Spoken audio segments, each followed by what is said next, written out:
Welcome to another session of Hashtag CAP.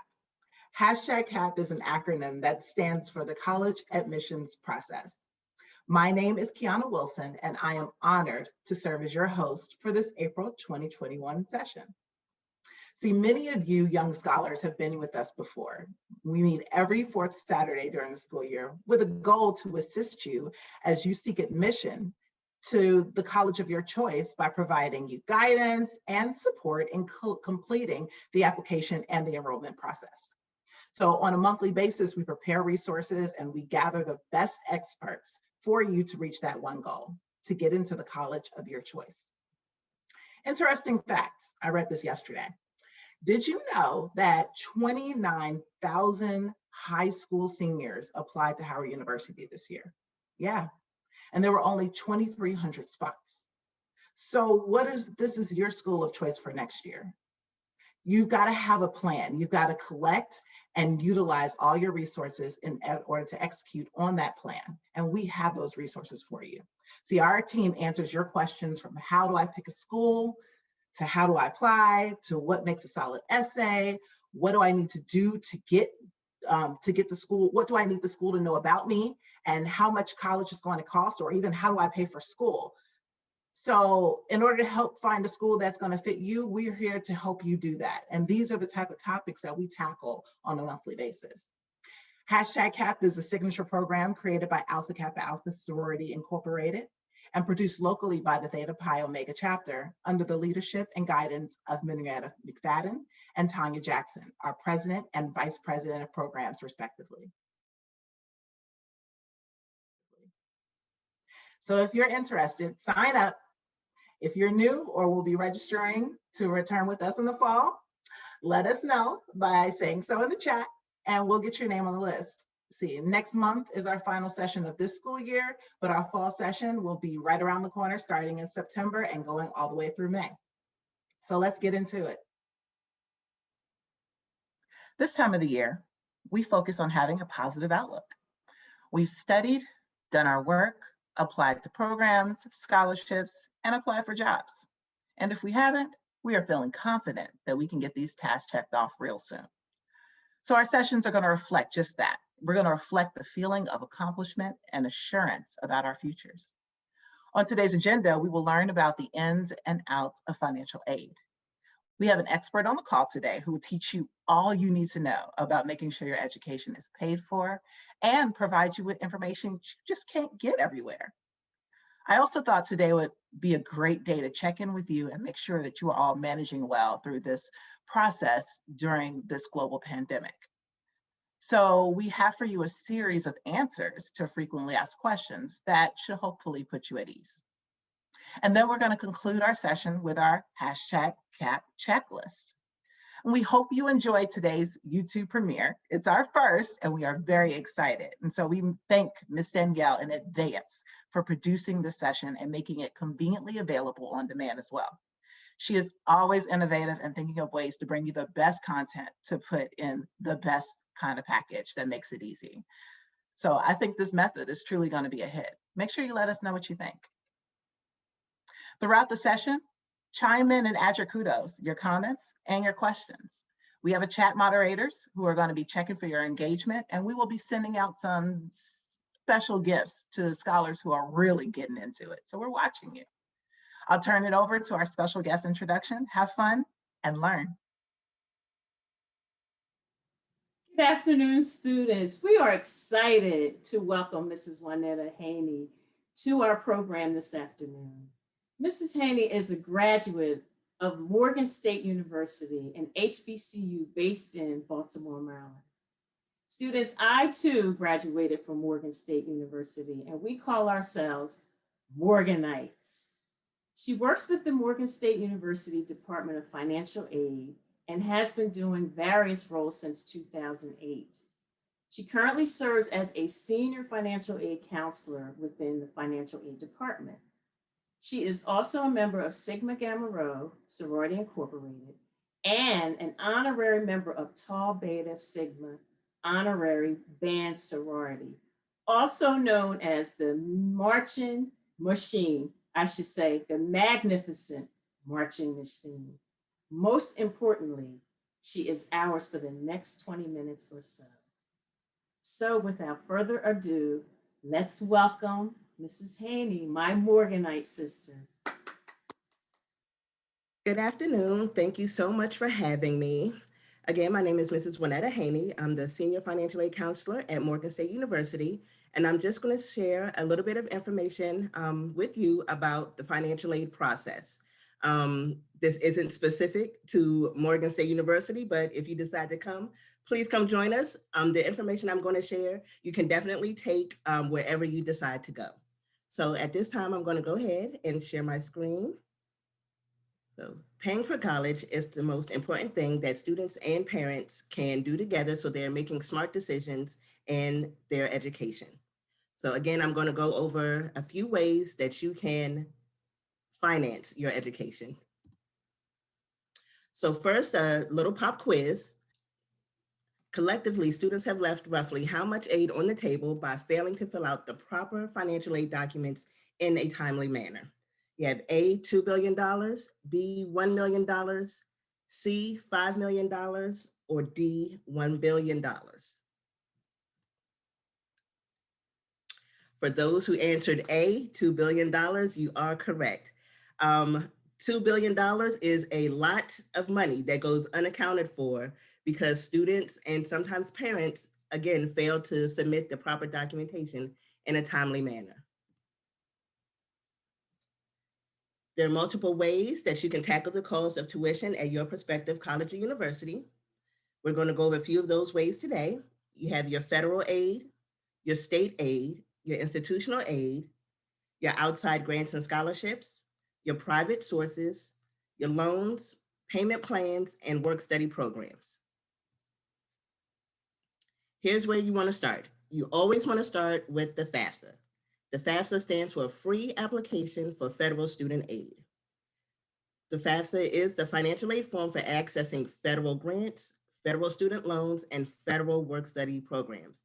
The key word being free. This is a free application that you do not have to pay for. Please do not let anybody tell you or convince you that you have to pay to have your FAFSA filled out. Again, free. That's the main word. So we're going to start with the application for financial aid. So the only website that you want to visit to complete your FAFSA is studentaid.gov. Not FAFSA.org, not FAFSA.com, but studentaid.gov. When applying, you can add up to 10 schools to your FAFSA using that specific school code, and those schools will get that one application. If you have to add more schools, you can simply take one off and add another one on. The FAFSA is available October 1st of every year. So for those who are graduating seniors, the FAFSA has opened for you. For those who are in the 11th grade and will be seniors next year, the FAFSA will open for you this upcoming October. Award decisions are based on the prior year's financial tax information. So that's tax information from 2 years prior. So right now we're looking at the 2019 federal tax information. For October 1st, 2021, they'll be looking at the tax information from 2020. Every state has their own state deadline. Here's where that submitting paperwork in a timely fashion comes in. The New Jersey state deadline is actually April 15th. Please don't worry if you do not complete your FAFSA by the 15th, you can still complete it. However, you may be on a waiting list for that state aid that you may be eligible for because the state deadline is April 15th. For those who are always on the go, please know that you do not have to sit down at a computer to complete your FAFSA. The Department of Education has created an app. There's an app for that. So there is an app for your FAFSA. On your iPhone or your Android, you can go to your Google Play or your Apple Store and download My Student Aid. And you and your parent will be able to complete your FAFSA through your mobile device.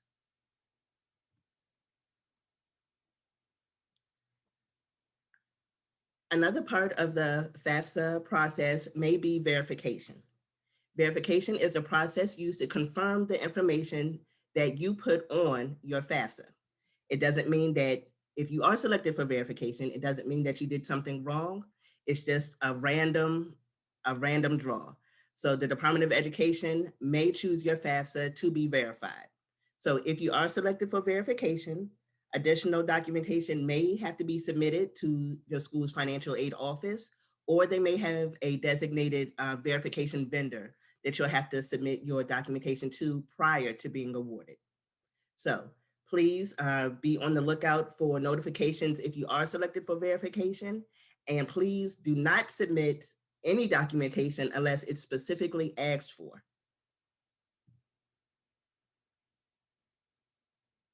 So despite popular belief, loans are considered financial aid. It's not the financial aid that we like because we have to pay it back, but it is considered financial aid. So the decision to take out loans for school is an important one. So there are three types of loans. You have your federal direct student loan program, your federal direct loan for undergraduate students, or the PLUS loan. And then you have your private and alternative loans, which should be considered as a last option, only because the interest rates on those private loans are a lot higher than those of government loans. So with the federal direct student loan program, there are two types of loans: the federal subsidized loan and the federal unsubsidized loan. The federal subsidized loan is a need-based loan, and the interest is paid by the government while the student is enrolled in school. The federal unsubsidized loan is not need-based, and the interest on that particular loan is accrued while the student is enrolled. However, loan repayment doesn't begin for either loans until after 6 months of your last date of attendance. And also, students must maintain a minimum amount of credits in order to be eligible to use these loans.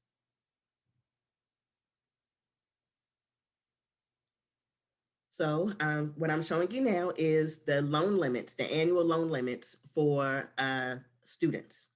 So as you see, a dependent student, which is roughly anyone under the age of 24, as an incoming freshman, the maximum amount you can receive in federal loans is $5,500. That's the maximum amount for incoming freshmen. For sophomores, it's $6,500. Juniors and seniors, $7,500. So as you matriculate each year, you are eligible for an increase in your loans. For independent students that are coming in as freshmen, $9,500 is the max. Sophomores, $10,500, and then juniors and seniors, $12,500.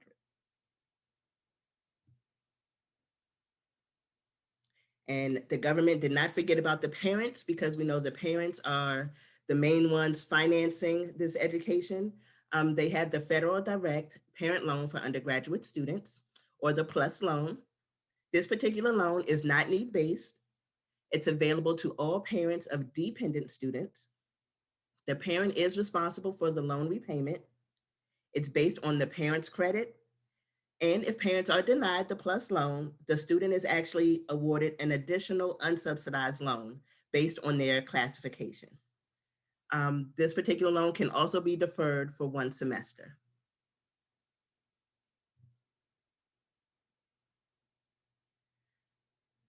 Other federal aid that comes along with the FAFSA would be the federal Pell Grant. Right now, the maximum amount is $63.95. Again, that's for the year. And that's based on the cost of attendance, the estimated family contribution, or EFC, and the student's enrollment status. They also have the SEOG, which is the Supplemental Educational Opportunity Grant, and that ranges from $400 to $1,500. It's awarded to Pell eligible students and is on a first come, first served basis. And then you have your federal work study programs, which is need-based. It's intended to supplement the cost associated with attending college, and students must maintain a minimum GPA of 2.0 to be considered. Federal work study is also usually on a first come, first served basis. Some institutions, they allow students to use their work study funding to put towards their bill. Some institutions use the work study funding and actually pay the student. So every 2 weeks you would get paid, and then you can use that money as you please. So you will want to check with your school's financial aid office to see how you can use your funding if you are eligible for work study. So for state aid, for the state of New Jersey, they have the Higher Education Student Assistance Authority, or the HESAA. So this particular agency offers New Jersey residents who plan on attending New Jersey state schools state funding. So I have provided the website, www.hesaa.org, and they have a plethora of scholarships, need-based, merit-based, delegate and senatorial, career-based grants and scholarships, unique grants and scholarships like the Governor's Urban Scholarship, the Educational Opportunity Fund, survivor tuition benefits. So this is where that April 15th deadline comes into play. They do want students to apply by that April 15th deadline. However, again, if you do miss the deadline, again, you may possibly be put on some type of waiting list. And if funds become available and you are eligible, you will be notified about receiving those funds. Institutional aid is just that, aid from the institution itself. So schools have various institutional scholarships for students based on need as well as merit. So depending on your particular school, you may have to check with a specific department. So if you have a great GPA and great test scores, you want to check with the honors department. If you play a sport, you check with the athletic department, or you can check with your major, your program. So if you're a civil engineering major, you want to check with the engineering department. A business major, again, you check with the business department. The financial aid office at your school is there to help you and direct you to where you need to go for these opportunities for institutional aid. Private aid is just the opposite of the institutional aid. So it comes from outside sources. So there are thousands of scholarships that exist to assist with paying for college.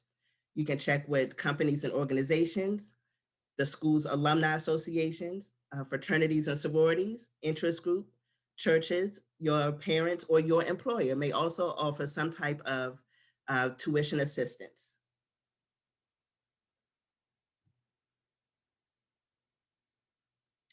Payment plans are also now being offered at most colleges and universities. They may offer some type of interest-free payment structures so students can focus more on being a student and less about the tuition and cost of attending school. So for payment plan options, you're going to want to contact your school's bursar or students accounts office for that particular information. So just as easy as it is to get financial aid, it can be taken away. I'm pretty sure we won't have that issue here, but all schools have what's called a satisfactory academic progress. And these are standards put in place to ensure that you are successfully completing all of your coursework. All students receiving financial aid are required to meet these standards. So I do have a few tips for you that you will, I hope that you'll keep in mind. So do your research on the schools you're thinking about attending. You don't want to pick a school because the bestie is going, or you don't want to pick a school because, oh, that's where mom and dad went. Pick a school that fits you. Do your research on their programs. Make sure that the school that you're choosing has what interests you. Start looking for your outside grants and scholarships early. So now is the time for those graduating seniors. Now is the time to start looking for those grants and scholarships. Work on your financial aid together with your parents, or parents work on the financial aid together with your student. I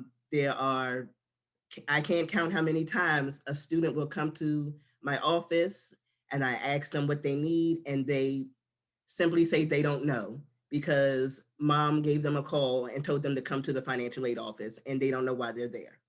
So work on that financial aid together. Make sure that everybody is on the same page. If the parents have questions, let your child know what those questions are so they can ask them. Students, if you have questions and your parent is calling on your behalf, let your parents know what questions you have so everybody's on the same page. Ask questions. Always ask questions when you go on these college tours, when you're visiting the admissions offices, ask questions. You will find out a lot of information about, money that may not be publicized by simply asking. Also, shop around. It's okay to shop around. I used to be a firm believer in just go where the money goes.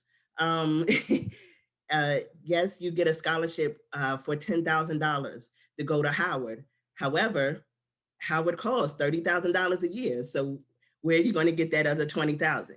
Meanwhile, Morgan gives you a scholarship for $5,000, and then you only have to come out of pocket maybe another $4,000 or $5,000.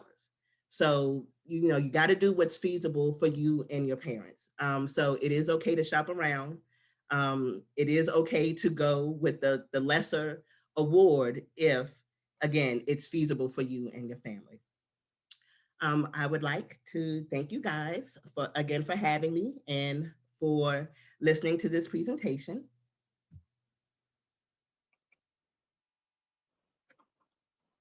Okay, friends, it's time for the topic of the day.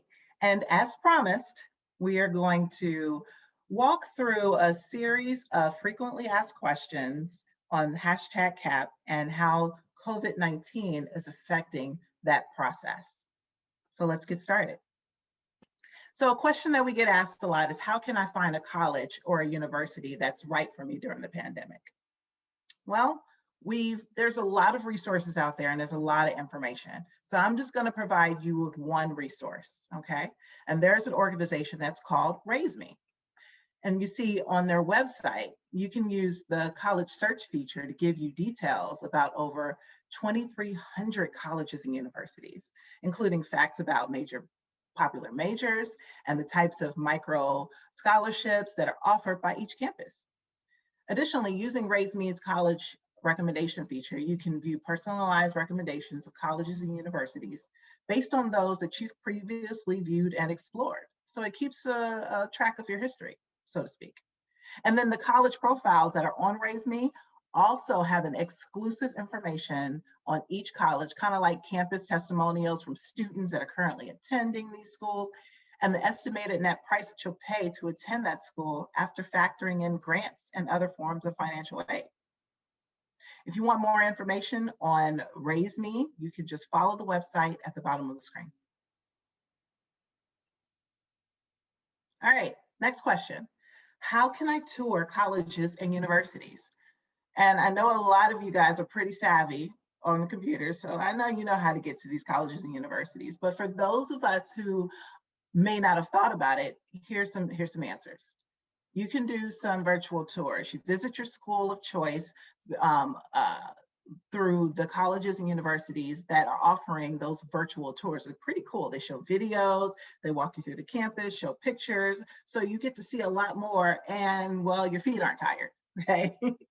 You can visit your school of choice website and you could take a virtual tour that way. You can also visit these following websites that are on the screen right here for virtual tours and interactive maps of over 100 schools across the country. So use these resources, guys, and check out schools that maybe you wouldn't even thought about. Maybe they weren't on your short list. You might find a school that you might actually want to consider applying to even now, even with the acceptance, even with being accepted to the schools that you've already been accepted to. You just never know. So how can I find out if the school I want to apply to requires the ACT or the SAT? All right, so here's what you do. First, visit the Fair Test website, and that's this website that's posted right here. And by doing so, you determine if the schools you are applying to are test optional for the year. But keep in mind that just because a school is test optional, it does not mean that they're test blind. Okay, so if you have a good score, use your standardized test. use those scores and actually include them with your application. Why not make yourself more marketable? Okay, share it. See, doing so is going to strengthen your application and make you a stronger candidate, and it can't hurt. So what is the status on taking the ACT and the SAT anyway? So here's a little information. You see, as schools continue to navigate uncertainties due to the coronavirus, the top priorities for testing centers are the health and safety of students and the educators, okay? So all weekend test centers must adhere to local public health guidelines and follow the College Board requirements. There's limited testing capacity in certain schools, in certain areas due to public health restrictions and high demand. The spring 2021 SAT dates are going to be March 13th, May 8th, and June 5th. If you want more information on that, just go to www.collegeboard.org, or if you want information on ACT dates, go to www.act.org to get that information. So another thing we wanted to do for you guys is that we wanted to share with you the names of colleges and universities that are actually waiving the SAT and ACT scores. Yeah, that's right, they're waiving them, okay? So here's a list right here. I'm gonna go ahead and put it up on the screen. Take a look, and this is just a short list of schools that are waiving the SAT and ACT, okay? If you're looking for a specific school, make sure you see your high school counselor, and they're going to give you all the information that you need. I always say your number one go-to is going to be your high school counselor.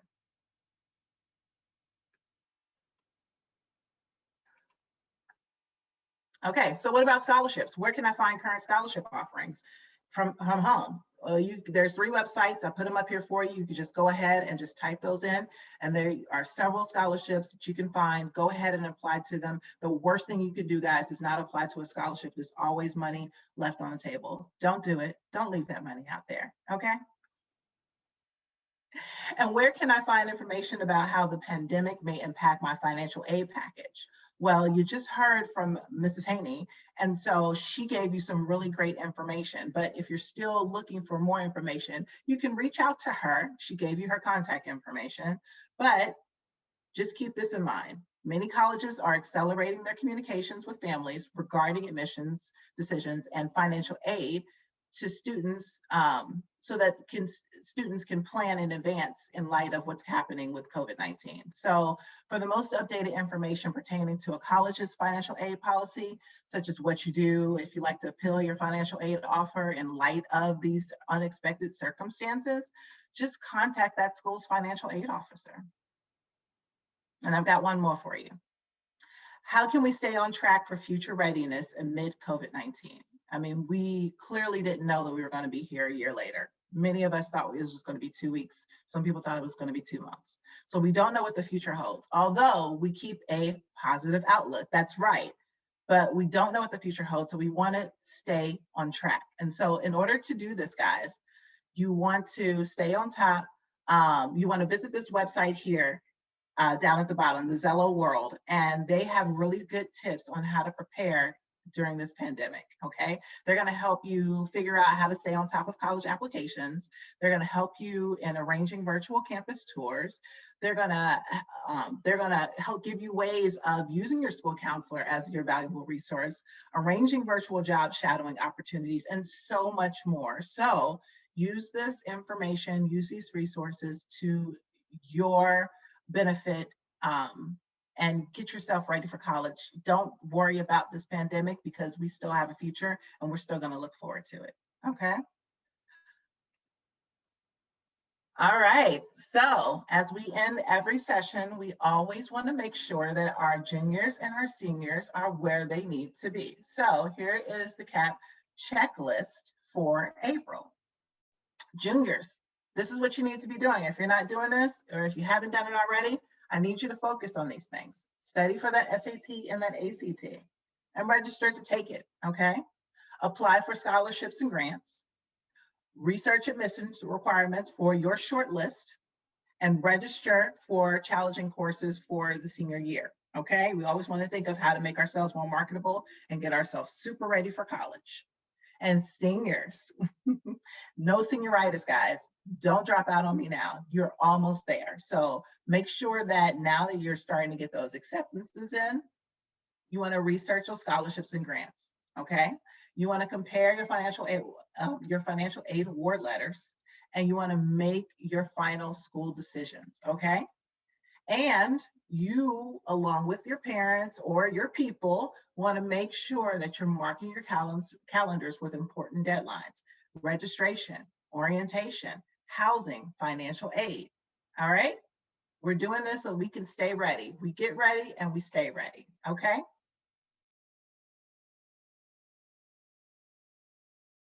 So on the slideshow, I saw where it said there was a limit per year on how much you could take out. And was that federal student loans? Yes. So Okay. it's only for federal. There's a limit.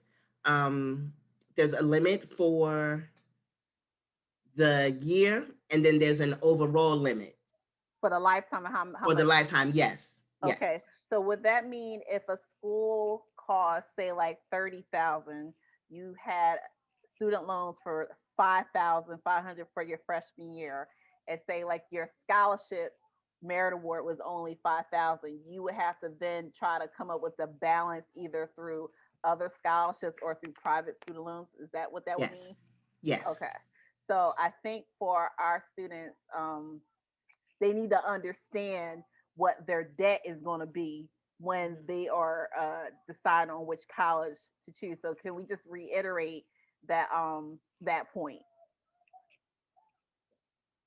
So again, as a dependent student, as an incoming freshman, you're only offered 5,500 for the year. That's the maximum amount.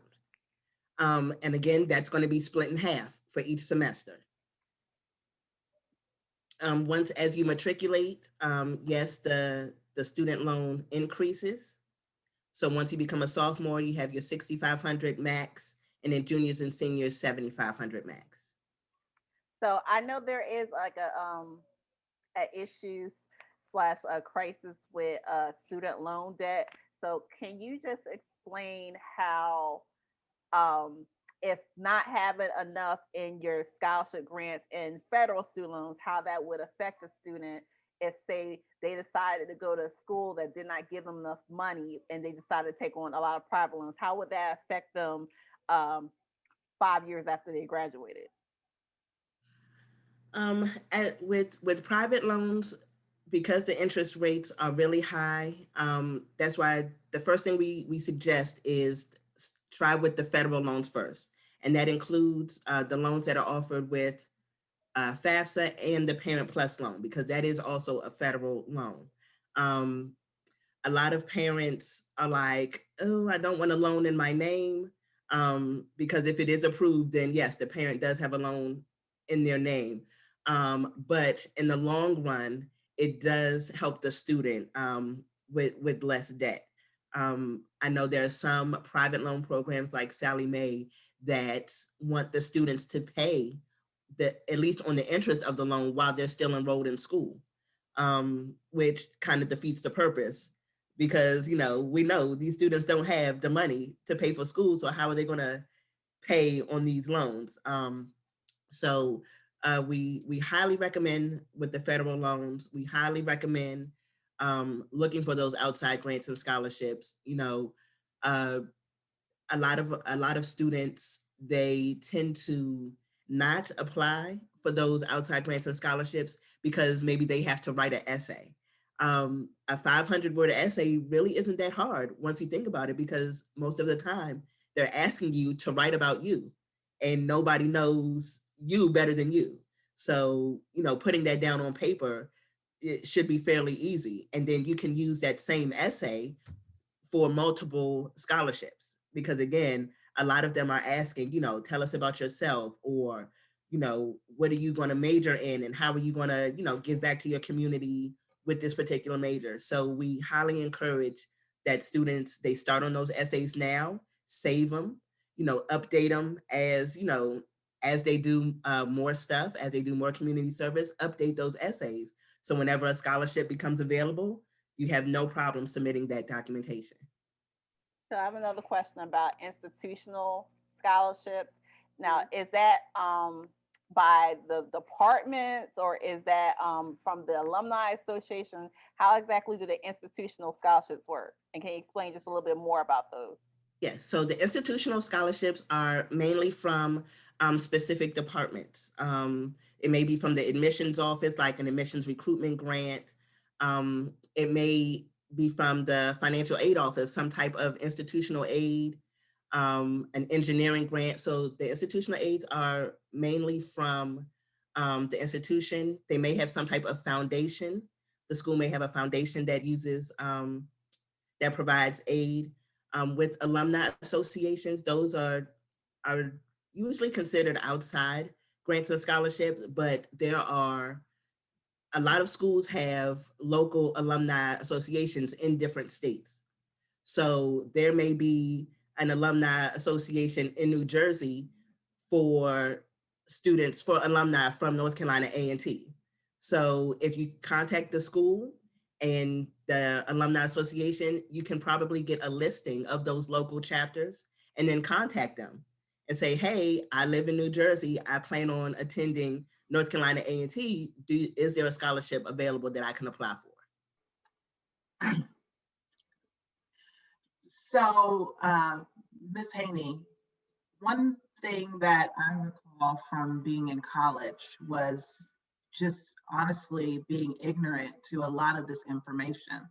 And if you could give our scholars here probably 3 things to ease their minds that they need to focus on, what would those 3 things be to help them de-stress and to feel confident that they can actually go through this financial aid process and come out on the other side, not under a wealth of debt?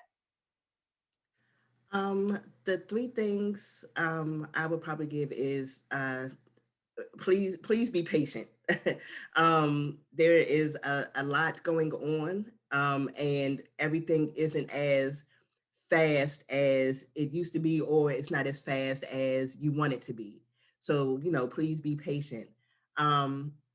Also, do your part. Don't expect the, financial aid office or the admissions office to do everything for you. We are kind of in an age of hand holding our young adults, and that's sometimes, in my opinion, hindering them from being able to take care of business how they should be able to take care of business. So, do your part. Talk to the people. I know, the financial aid offices have, a bad, stigma about being rude and all of these other negative things. But at the end of the day, we are here to help. And if you need help, just talk to us, just ask. And, we will try our best to do what we can for you. The third thing I think would be just really keep, I may have mentioned before, just keep everybody involved, keep everybody on the same page. That really helps. Tell the whole story. Don't say you submitted your documents 2 months ago when in actuality you submitted it 2 hours ago. Tell the whole story. Hold people accountable. Do the adult things. Hold people accountable. When you talk to people, get their names. Introduce yourself. There's all those adult things that that we learn. Put that into action, and it'll make things a whole lot easier. And so I would like to thank you, Mrs. Haynie, for being with us today. Your expertise today is invaluable, and I am sure that people are going to watch this video over and over and over again because of the many nuggets that you gave us. It's one thing to Google and research financial aid, but it's another to have a person in front of you delivering this important information. And so I, on behalf of our team here, our program assistants here, we want to say thank you for spending your time with us today. You guys are so welcome. All right. I sure hope that you enjoyed this virtual session of #CAP, brought to you by Alpha Kappa Alpha Sorority Incorporated, locally brought to you by the Theta Pi Omega chapter. Myself and Miss Danielle are very happy to have you again this month, and we look forward to seeing you guys next session. The next session's date is May 22nd at 1 p.m. And it will be the final session of the school year. So we have some treats and some exciting things that are going to be happening in that session, okay? Just one other thing, between now and then, there's going to be this thing called National Signing Day. It's kind of a big deal. So look out for some information across the US, across the globe actually, that are talking about National Signing Day. It's April 30th and May 1st. We actually might have something for you as well. So stay tuned. And thank you for joining us. We look forward to seeing you next month. Be safe. How can we find you if there's more questions? If you have more questions, please feel free to email me. My email address is wannetta.butler, B-U-T-L-E-R, @morgan.edu. Again, if you just need general financial aid information, I'll happy to help. If you need specifically Morgan financial aid information, again, I'll be happy to help. So I know, again, in these times, it's hard to get in touch with people, but, feel free to, shoot me an email, and I'll make sure to respond. That's definitely not a problem.